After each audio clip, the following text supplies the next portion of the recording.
In the previous video, we talked about the production possibilities frontier. Suppose an economy has a certain number of resources, how much stuff can it produce? All right, in this video, we'll talk about the theory of trade. The theory of trade tells us that an economy can produce a set amount given the resources it has, but if it specializes and produces things that it's efficient at producing and then trades with other countries, each country can become better off. In other words, each country trading can consume outside of the PPF at points which would be unattainable without trade. So this is the idea of the model. All right, so we can have two countries, and we want to compare whether these two countries should trade. When we have two concepts to think about, absolute advantage just measures who can produce more overall. And again, the concept of this model is that even if you have one country which is larger and has more resources overall, it can still engage in mutually beneficial trade with smaller countries, or it doesn't necessarily matter that one's bigger or smaller, but absolute advantage measures who can produce most overall, whereas comparative advantage measures how much is a country or an economy giving up when it produces. All right, so again, the idea behind this model is that even if a country has an absolute advantage, meaning that it can produce more stuff than another country, it might still benefit from trade by producing the good that has a comparative advantage in producing. So again, this is the idea. All right, so let's have a look at these two countries here, Haiti and the Dominican Republic. First of all, let's think about absolute advantage. Again, absolute advantage measures just who can produce more overall. So in this example, who has an absolute advantage in the production of coffee? Well, Haiti can produce 50 tons, the Dominican Republic 100. So the Dominican Republic has the absolute advantage in coffee production. What about cocoa? Well, once again, we can see that the Dominican Republic has an absolute advantage. So the purpose of this model is to show that even though these two countries are limited to producing along their production possibilities frontiers, if they don't trade, it would be possible to consume at point C outside of the PPF by specializing in trading. All right, so who should produce what and what should be traded? In order to figure out who should produce what, we look at opportunity cost or comparative advantage. In other words, we ask the question, who gives up less to produce each good? All right, well, let's look at the Dominican Republic and let's look at coffee production. So how much coffee, when the Dominican Republic produces one coffee, how much cocoa would they give up?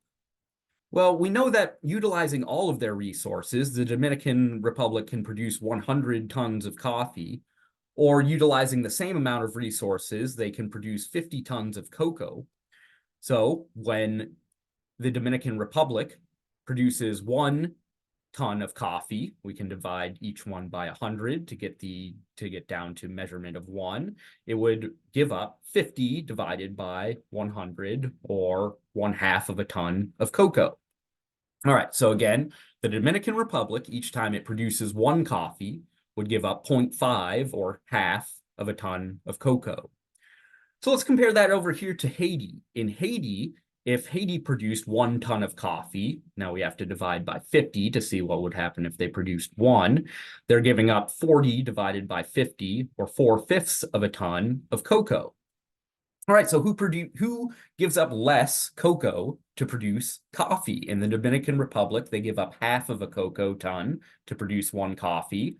In Haiti, they would give up 4/5, 0.8 of a ton of cocoa. So the comparative advantage in coffee production, who's giving up less cocoa to produce, that's the Dominican Republic. All right, well, what about cocoa production? How much coffee do each of these give up to produce cocoa? Well, if Haiti produced 1 ton of cocoa, we could divide by 40, they would be giving up 50 over 40, or 1.25 tons of coffee, right? So the opportunity cost of Haiti producing cocoa is 1.25 tons of coffee. What about in the Dominican Republic? if they produce 1 ton of cocoa, we can divide each by 50. We can see that they would give up 2 tons of coffee to produce. Right, so who gives up less coffee to produce cocoa? Haiti gives up 1.25 coffee to produce cocoa. Dominican Republic gives up 2 coffee to produce cocoa. And so we would say that Haiti has the comparative advantage in cocoa production. All right, so you'll see a few examples of these throughout the notes and the book. Here it's showing the gains from trade, where they could find a trade which is mutually beneficial. This is the point C on there. It's saying that if Haiti only produces cocoa, they produce 40 cocoa. Dominican Republic produces 100 coffee, and then they trade. Each of these can arrive at point C, where they are consuming outside of their PPF, or in other words, better off as an economy than they were without trade. All right, so students do tend to struggle a little bit with these absolute and comparative advantage questions. Let me just go through another example here. France can produce 100 violins or 250 electric shavers. In Germany, they can produce 200 violins or 300 electric shavers. Which country has the absolute advantage in electric shaver production? Okay, so remember, absolute advantage is just who can produce more. So who can produce more electric shavers given the same resources? Germany can produce 300 compared to 250 in France. So Germany has an absolute advantage. Okay, but the more difficult question is the comparative advantage. Who has the comparative advantage in electric shaver production? In other words, who gives up fewer violins to produce an electric shaver? In France, if they produce 1 electric shaver, they would give up 100 divided by 250, which is about 0.4 violins. Whereas in Germany, to produce 1 electric shaver, we would divide by 300. They give up 200 divided by 300, or 2/3 of a violin each time they produce. Right, so France gives up 0.4 violins to produce an electric razor. Germany gives up 0.66 violins to produce an electric razor. Who gives up fewer violins? It's France, who has the comparative advantage. All right, so again, these comparative advantage questions, sometimes students struggle a little bit with, figuring out what to divide by. Remember, if we're figuring out who has a comparative advantage in electric razors, we want to divide by the number of electric razors there are to get it into 1. How many violins do they give up to produce 1 electric razor? We have to divide by 250 here, 100 divided by 250. Up here, we have to divide by 300. They give up 200 divided by 300, or 2/3 of a violin, which is more than France gives up.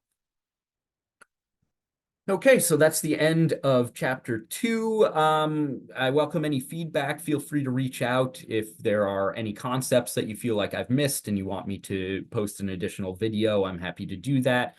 Or if you have questions about the class, feel free to get a hold of me, austin.landini@missouri.edu.